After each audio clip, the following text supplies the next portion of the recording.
fifth season. It's hard to believe it's that long. At Tulane University now. He's coached secondary. He served as a defensive analyst. Of course, as a player, he started at Tennessee. They're pretty good this year, last time I checked, right?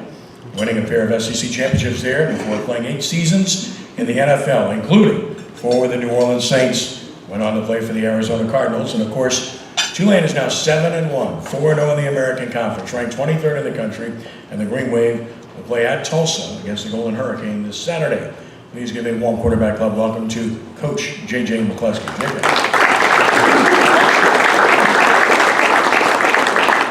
First of all, I'd like to thank Mr. Crahan for giving this opportunity, his organization.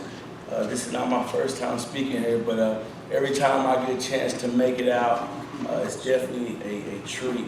I'd like to thank all the high school coaches in the area today. We can't be Tulane without you guys. We're recruiting heavily at your schools, and we're off this week, and I'm leaving here, going to recruit. And that's so important in college football. 7-1. Last year at this time, it didn't look good. It was a debacle, actually. We were going to Birmingham for a complete month, and it was just different.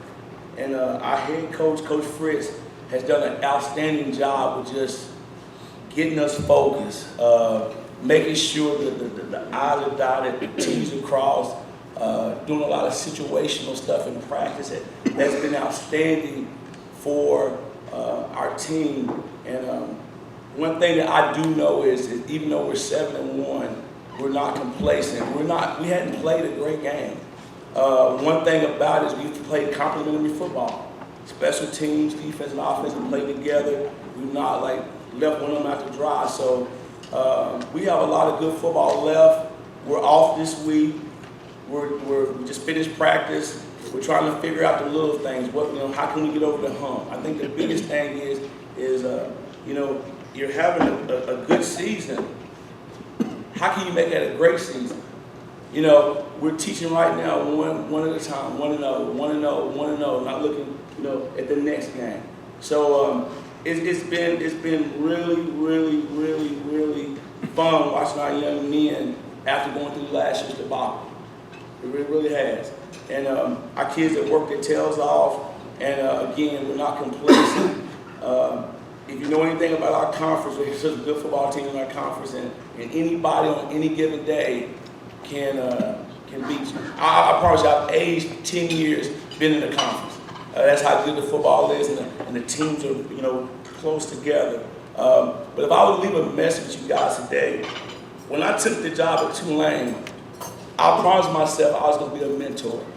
That's the biggest thing for me. I feel like I can bring to these young men, because I've been there. I tell them, why make this mistake when you don't have to? You have to listen, comprehend what you hear. Then you got to execute it. Block out the haters, because they're going to be haters, regardless of what you do in life. And as Nike say, just do it. And I try to stress that with our young men, because, again, I don't know if I could have played with social media. I'm so serious. Coaching it today is the biggest challenge that I've ever faced, and I was a walk-on to Tennessee. I was not drafted in the NFL. And it's definitely the biggest challenge, because with all the social media, with the kids seeing all this stuff in the NFL and stuff that's not realistic, it's really tough to coach. And I study a word a year. And I promise you, my first 2 years at Tulane, I studied emotional intelligence and ignorant intelligence, back to back. Because you really have to get into the kids. You high school coaches know what I'm talking about. You really have to, they have to know that you care about them, that you're willing to be there for them. And that's been the most joyous thing that I've seen is seeing kids be disappointed last year. And the turnaround that we have a senior late team, we have a mature team. 2 great linebackers, Nick Anderson and Dorian Williams are definitely are NFL Sunday players. And just to see those guys lead and have great leadership with our quarterback, Michael Pratt, it's just been an enjoyable season. We just got to finish strong. And then it starts out next Saturday in Tulsa at 11 o'clock, and we'll be doing 1-0. Thank you.